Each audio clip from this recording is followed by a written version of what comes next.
Hey, good evening. Kathy Beatty here with Divorce Support Anonymous. I know the lighting is not the best. It is another evening where I'm not in my office, so I don't have a lot of control over the lighting here. So did the best that I could. Hopefully you can see me, you can hear me well. So welcome. Welcome to those of you who have been joining me on Friday night. You know, it's been 3 years. I misspoke a couple of weeks ago and stated that I've been doing this for 2 years. And someone reminded me, no, it's been 3 years. It's time has flown. And it's amazing to me that it's been that long that I've been joining you and have not missed a night of Friday nights coming to meet with you and hoping and praying that it's of help to you, that I could give you information and encouragement and inspiration to get through this difficult journey of divorce. So welcome. I'm so glad that you're here. We have a really important topic tonight that I want to cover. And of course, if you have questions, comments, you can certainly make them here. This is actually broadcast into the private Divorce Support Anonymous group and the public Divorce Support Anonymous group. So I cannot guarantee that your comments will be kept private, but I want you to know that. But we're among friends here. I haven't found anyone mischievous yet on either one, the page or the group. But I want you to know that ahead of time so you can feel safe, secure, and all of that good stuff. So a couple of announcements, of course. We have a new group that begins on the 28th. We're going to start a Redesigning Your Life group, Building Your Life After Divorce. So that's an 8-week course going to begin then on April 28th, April 20th. If you are in the Grand Rapids area, we will have a support group, a 10-week support group. So connect with me and I will get you that information. It's at Keystone Community Church in Ada, Michigan. So that's, one last. This book is out and would love to have you in possession of this book. What it is a very quick and easy way to work on your own healing. So for 30 days, you have, and it says 10 minutes at a time, and it literally takes that or less, because I introduce a topic that needs to be reviewed by you, a variety of topics that we need to look at. Some of them are heritage. Maybe that's where we need healing from. Maybe it's our clutter. Maybe it's our non-forgiveness. Maybe it's our self-sabotage. But there's one topic per day, and we go through that and we ponder it. I suggest you do it in the morning. We think about it through the day, and we answer the questions that are in here that allow us to concentrate on how do we get ourselves healed. So we're going to have one question, one thought, and one to-do on every day. So that is available to you. This is the early release, and so it is actually $10. So if you would like to, if you're interested at all, shoot me $10 PayPal. I pay the postage. I send you the book. Would love for you to have that to begin, again, helping you progress through this trauma and to work toward your healing. So today I want to talk about a topic that is, it's really important because it can suck the energy out of us. And that is the judgment of other people. And that's what this is titled, and you probably saw that on the scroll or posted in the Facebook page and group. The judgment of others. How much do I listen and how much do I care? Because, wow, it can really zap our energy. Worrying about what everyone's thinking and listening to people talking to us or talking at us, whatever it might be. But the key word here is judgment. Judgment. What are people saying, thinking, doing? It's important. And there are those who are going to be either wisdom makers or energy takers in this process. One of the two.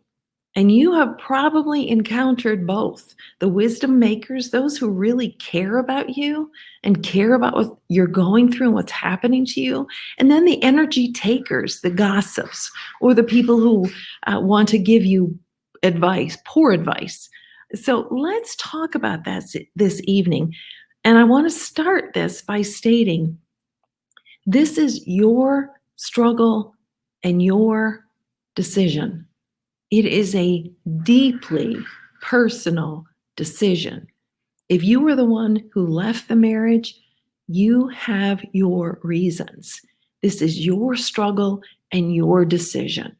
I would ask you, of course, to invite God into this decision because He knows you and He knows what's best, and He also knows what's on the other side of this. But if you are in the midst of divorce, this is your struggle and your decision. And you're going to make your decisions based on what you know, the knowledge that you know. So what about those people around us that we are, maybe we are sensing that, that they are judging, making judgment of us? So first I want to talk about those who are making judgment in our imagination. So we can be overly sensitive going through divorce. And if we have a status in the community or just in our community in general, we can have this oversensitivity that in our imagination, we think that people are judging us or they are talking about us. We may be really sensitive. We may be more of a codependent type of personality, a people pleaser. Maybe we have status. And I will tell you, I've worked with a lot of CEOs, some physicians, those people who have that status, that high status. And they have in their imagination, what's happening to my life, what's happening to my career, what's happening to what I have established in my life. So we can have this judgment. We think that people are making judgment about us, and it can really pull us down. It can really weigh on us. So I want to give you some tools with each of these. There are going to be 4, and I want to give you some tools. If we are thinking that people are judging us, they're thinking strange things about us, and this is so common. Please don't think if it's you that you're uncommon, because you're not. This is part of the trauma of divorce, the loss that we have in the community, in our status, with our family, all of that. So I want to give you some tools if we are thinking those things. Number 1, we have to work on ourselves. You have to work on you to get stronger, to think clearer. That's number 1, so that our imagination doesn't run wild with us. Number 2, you don't have the energy to be worrying about what other people are thinking. You only have energy to take care of you and your children if you have them. What people are thinking about you is none of your business. I love that phrase because that just kind of puts it in check and tells me that I can't figure it out, nor do I need to. We also don't have to fill in the blanks of what has happened in our story. And that is key, because we may feel the need to share with people to make sense of what is going on. Don't do it. Don't do it. It just makes it more complex. It makes it more burdensome on you. You don't need to fill in the blanks. You don't have to explain yourself. You don't have to explain what's going on in your marriage or your family. So don't do that. Find positive people. How many times have I said this? Find positive people to be around so that we can get some clear thinking in our minds. So that's number 1, are those people that in our imagination that we think possibly might be judging us. And then there are those who have good intentions. They want what's best for us. They truly care about what's going on with us. They want to support you. They may think that they have the answer for your life. But again, let me go back. This is your struggle. This is your decision. So those people with good intentions, we should listen to. Maybe you have friends who have been through divorce, and maybe you should listen to them. However, yours is unique. It's not the same as theirs. So tools with those people who maybe are stating judgment to you, but they're doing it with good intentions. They care about you. You can open yourself up. Here's your tool. Open yourself up to their support, but not their answers. Open yourself up to their support, but not their answers. No one can give you the answers that you are searching for and you need except for God. But we're going to talk about getting good advisors. That's good. So open yourself up to the support. Consider what they're saying, but they don't have your answers. They don't have your answers. They can't, because it's your life. So open yourself up to their support. And then the next one are those who want to manipulate you.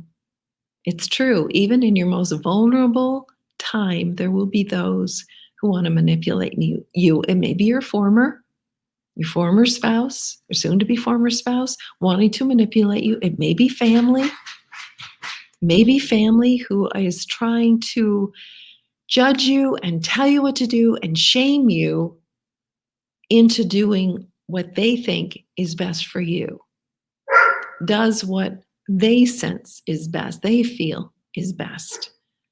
So let me give you some tools for those people who are judging you for the purpose of manipulating you and getting you to do what serves them best, or that really is not about you, about caring for you. It's simply about wanting to change you. Tools. Cut off the conversation. If they are people who are manipulative to you, cut off the conversation. Turn to those positive people in your life. Get the support you need so that you become healthier and stronger and you can deal with those manipulative people. You learn the discipline and the boundary of cutting off conversation with them. Work on your own healing. Maybe you need a counselor. Maybe you need a pastor to help you process through this. Maybe you need a divorce coach, such as myself, or a support group to help you get stronger and healed. Maybe you need this little book to start working on your healing. So get the support you need. Work on your healing. Be open to talking with other healthy people so you can get stronger and you don't fall victim to their manipulations. Okay, there's also the uninformed. The people who maybe they want the best for you, but they're just totally uninformed. Or maybe they are manipulators, but they are totally uninformed. They may come at you and misuse words or even scripture because they are uninformed of the truth of scripture. So this is something that you really want to watch for. Again, the reason why I say this is your struggle and your decision is because you will have those uninformed individuals who are going to judge you and tell you, you should do this. You ought to do this. Or they'll try to shame you. Or they will use scripture and say, God hates divorce. Well, friend, let me tell you something. God, that's right. God does hate divorce, but he hates more you being in perhaps an abusive relationship or in a marriage that is not a marriage, that is actually a business arrangement, or that is unloving, or you're living with someone who has abandoned you, maybe not physically, but emotionally has abandoned you. Sorry about the dogs. I've got a few dogs here I'm watching. So in that case, you need to, those uninformed individuals, you need to, again, separate yourself, cut off that conversation. Tell them kindly but firmly, you need to work this out on your own. Thank you, but I'm dealing with a lot right now, and I need to work this out on my own.